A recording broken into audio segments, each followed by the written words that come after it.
بسم اللہ الرحمن الرحیم۔ مرض ریا کا علاج کیجیے۔ الصلاۃ والسلام علیکہ یا سید یا رسول اللہ، الصلاۃ والسلام علیکہ یا سید یا حبیب اللہ، لا تعداد درود و سلام ہمارے پیارے آقا حضرت محمد مصطفیٰ صلی اللہ تعالیٰ علیہ وآلہ وسلم اور آپ کے آل پر۔ ویور میں مشتاق احمد، آپ دیکھ رہے ہیں یوٹیوب چینل۔ ہمارا آج کا جو ٹاپک ہے مرض ریا کا علاج کیجیے۔ میٹھے میٹھے اسلامی بھائیوں، اگر ہم اپنے دل میں اس مرض ریا کی علامت محسوس کریں تو بعد توبہ علاج میں دیر نہیں کرنی چاہیے۔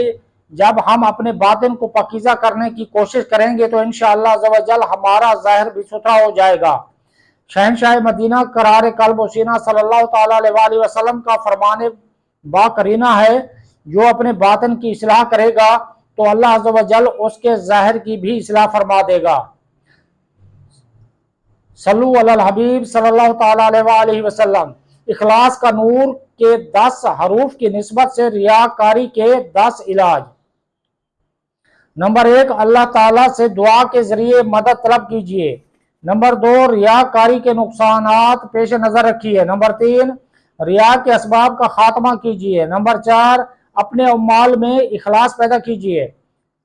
نمبر 5، نیت کی حفاظت کیجیے۔ دوران عبادت شیطانی وسوسوں سے بچیے۔ نمبر 7، تنہائی ہو یا ہجوم یکساں عمل کیجیے۔ نمبر 8، نیکیاں چھپائیے۔ نمبر 9، صرف اچھی صحبت میں رہیے۔ نمبر 10، اوراد و وظائف کا معمول بنا لیجیے۔ اب ان معالجات کی وضاحت ملاحظہ فرمائیے۔ پہلا علاج، اللہ تعالیٰ سے دعا کے ذریعے مدد طلب کیجیے۔ فرمان مصطفیٰ صلی اللہ تعالیٰ علیہ وآلہ وسلم ہے، الدعاء سلاح المومن، یعنی دعا مومن کا ہتھیار ہے۔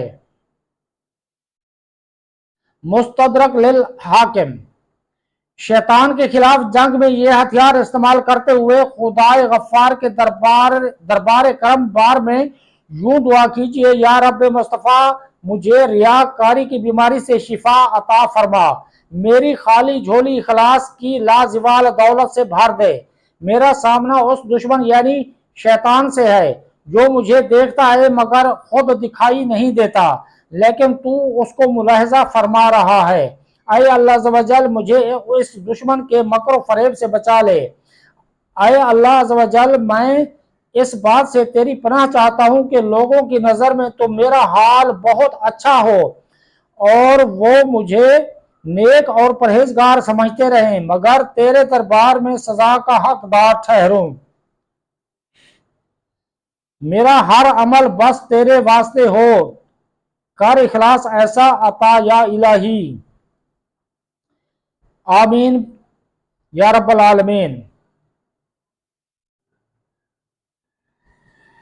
دوسرا علاج، ریاکاری کے نقصانات پیش نظر رکھیے۔ دوسرا علاج، ریاکاری کے نقصانات پیش نظر رکھیے۔ یہ ٹاپک ہم اگلی ویڈیو میں انشاءاللہ پیش کریں گے۔ اب تک کے لیے اتنے، اپنا خیال رکھیے۔ اللہ حافظ۔